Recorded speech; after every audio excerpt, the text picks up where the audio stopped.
Sponsored by the Big 98, Nashville's #1 for new country and the home of the Bobby Bones Show.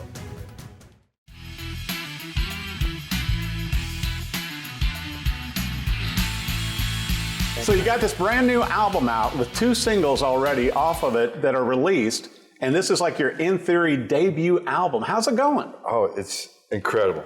It's the response of the fans, the response of TV, radio, it's just been overwhelming. A lot more than we were anticipating. You always hope, right. When you're writing it, you always think your stuff is like, yeah, it's great. And then you put it out there and you really hope that the public really likes it. And so far, the industry's been extremely supportive. And guys like yourself and, it's giving us a lot of, positive feedback and encouragement. And I think we've been able to really create something like Tony was saying, it's in a genre, but it's something unique. And they're calling it like a swamp hard rock. So it's not Southern, but there's a swampy grittiness to it, and we also get comparisons to almost like a modern, like Led Zeppelin, but Tony has a little bit more of like a Chris Cornell, but he's got a little bit more than just a Cornell. He's got, he's magic on vocals. Well, I was going to bring that up too, Tony, to where obviously, you were cutting your vocals in New York City where you're based, and you and Mike have been working together a number of years, all the way back to your Big Mouth years with the band. Right. But then Mike was down in Muscle Shoals and taking your vocals and mixing it together with all the instrumentation and with a lot of the guest musicians you guys had on. Correct. Yeah. We were still collaborating. Right. So it wasn't like typically like singers would send their tracks in. Right. And it wasn't like that at all. Like usually every song starts off with a riff by Mike, and then I would build on it. And I do a lot of things like our processes. I do a lot of mush mouth, and I try to get the melodies and the attitude of the song out without worrying about the lyrics. And then I get my syllable counts, and then I'll write the song to fit the syllable counts. That's like my method. But during the process, there's 28 ways to sing one word. Right. So, and Mike being a producer, he had a vision of what we want to do, and we have a specific sound that we want to go for. So we would go back and forth, and we would maybe recut a part, not because it was bad, but maybe put a little bit more edge on it. Yeah. That's because I want to drive him crazy. But I got to tell you too, the album rocks. Listening to the songs and everything that you guys have put on this In Theory album, it seems to me that it kind of like with the stuff you guys did years ago with Big Mouth, certainly lends itself to, songs being used in TV or for movies and things like that. What are your guys' thoughts on that? Yeah, everybody who hears it, that's the feedback that we're getting. Like, this belongs in a movie. That almost every song that's on the record should be in a movie or a film, should be something in the soundtrack. And, and so like I told you a little bit earlier, we're in the process, we're negotiating with different publishing companies, and, we're being extremely strategic on how we're going to do it. We can take our time, and not necessarily pick and choose, but we just want to we'll make our decisions, wisely on that. Yeah, and you're going to have 3 videos for each song. Yeah, we're going to have the full concert video for every song. We'll have a lyric video for every song, and an acoustic video for every song. Wow. So you'll get In Theory and acoustic, In Theory like on stage where Tony's doing his crazy stuff that he does, and and I really think the lyrics are really important. Our lyric videos are obviously very popular, but the way we write lyrics, there's a lot of twists and turns. There's a lot of depth to our lyrics. So even like a song, say like Heroes is a great example. Right. You're thinking it's about a heroes, but it's actually a song about questioning your heroes. Right. You guys brought on a lot of guest artists and everything on this album, including Vinny. Tony, how did that all parlay together? Well, that was, Vinny was great because, obviously as a singer, I grew up being a fan of Ronnie James Dio. And it was such a trip because to have him play on the song that I sang on sort of like, I was like that not worthy moment, you know? He wasn't feeling the pressure from it. Yeah, it was, and then the fact that he thought it was good, and you know, he thought I was a good singer. I was just like, okay, let's check the box. You know what I mean? And yeah, we love him, and you know, he heard the song and he wanted to be on it, and we would, you know. Yeah, and we actually have, I think, 2 more songs we're going to do with Vinny. We just, you know, when we were just down here recording in Muscle Shoals. Yeah. And some of the newer stuff is, you know, it's right up his alley. And so I spoke to Vinny about it. He was like, I'm in. You let me know. Well, you talk about a name in rock and roll to bring along with Vinny Appice, you know, and some of the other artists too that you guys brought on, Mike.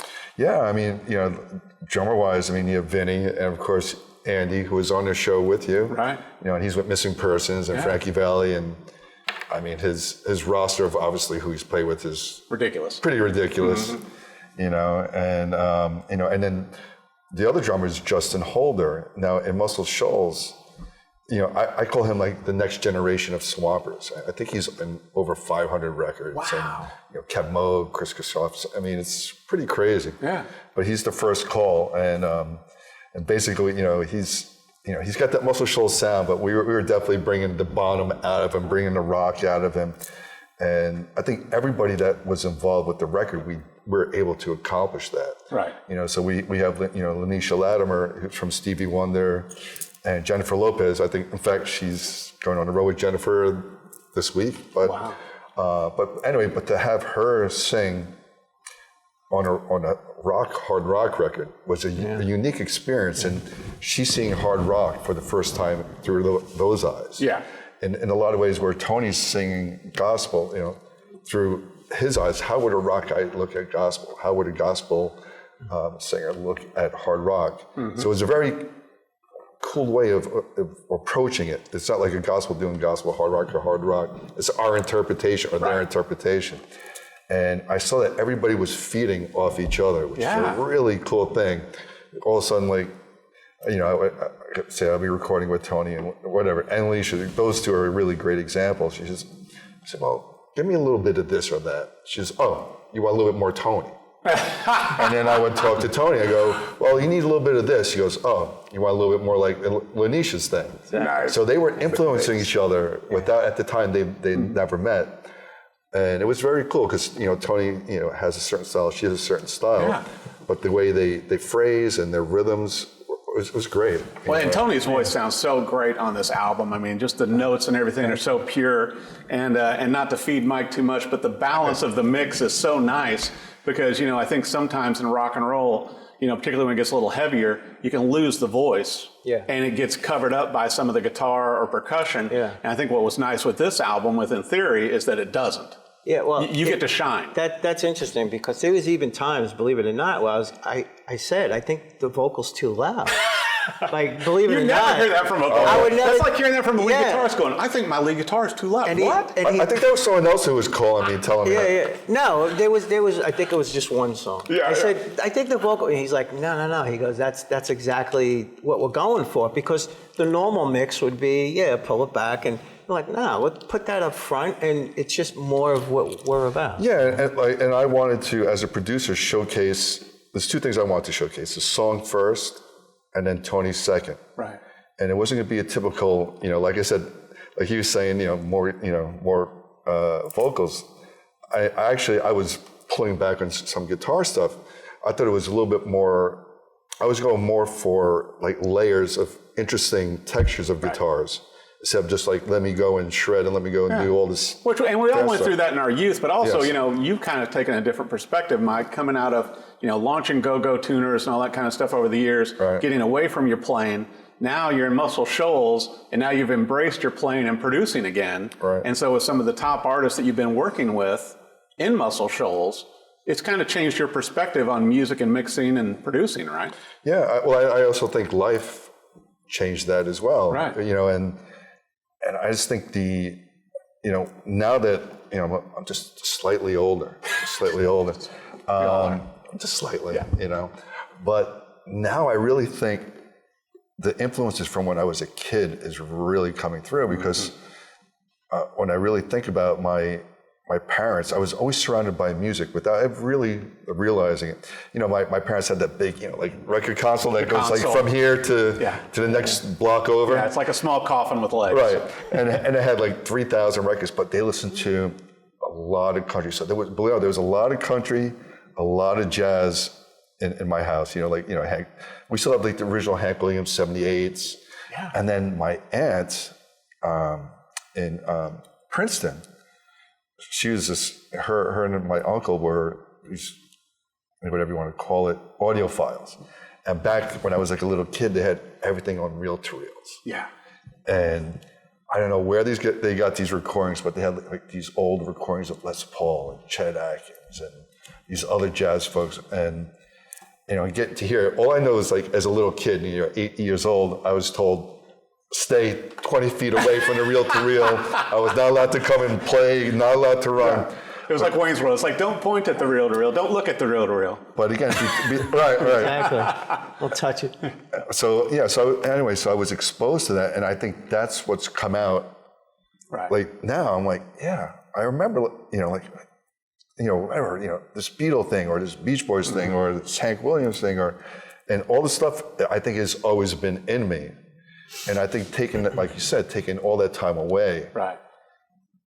It's now, it seems like very natural. The combination of doing, you know, I mean, we're doing stuff also, you know, I mean, like Rage Against the Machine is equal to me as, you know, like Chris Stapleton or Hank Williams. And you guys are doing acoustic versions of everything also, which I think is incredible because I think that's the true test of a song. Yeah. You know, it's like, you know, it's one thing when you got full-on rock and guitars and everything else, but if you strip a song down, you can't hide. There's nowhere to hide. That's what I always joke about, Tony. Well, I want to bring this up too. You know, you guys have the limited edition vinyl out, Tony, and so people can go ahead and get that. Yeah. And that comes with the digital and everything also on the website, right?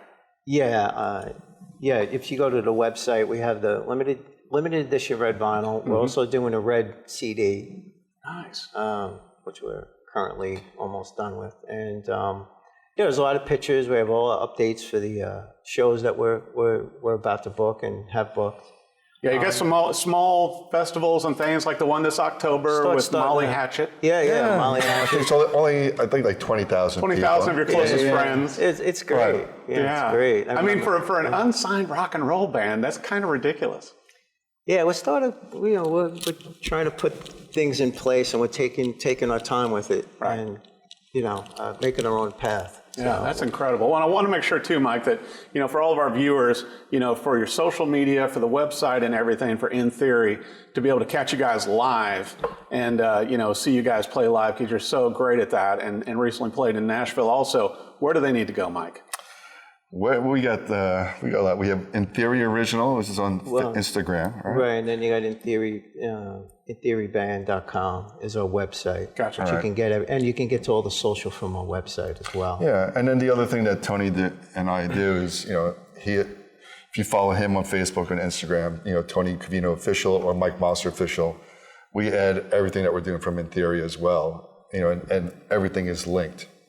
Awesome. So there's 4 ways at least. Yeah, to be able to find you guys. Right. Yeah. And to see the show live, and as the songs keep coming out, and also the 3 videos per song. Right. Because 2 was not enough. No. I don't even know if 3 is going to be enough. Exactly. So that will add into the documentary, right? Right.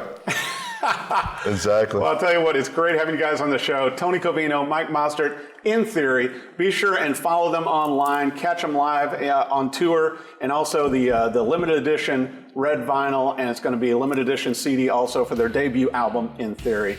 Thanks for watching The Rock Interview. Right, thanks for having us. Thank you. Sponsored by the Big 98, Nashville's #1 for new country and the home of a Bobby Bones Show.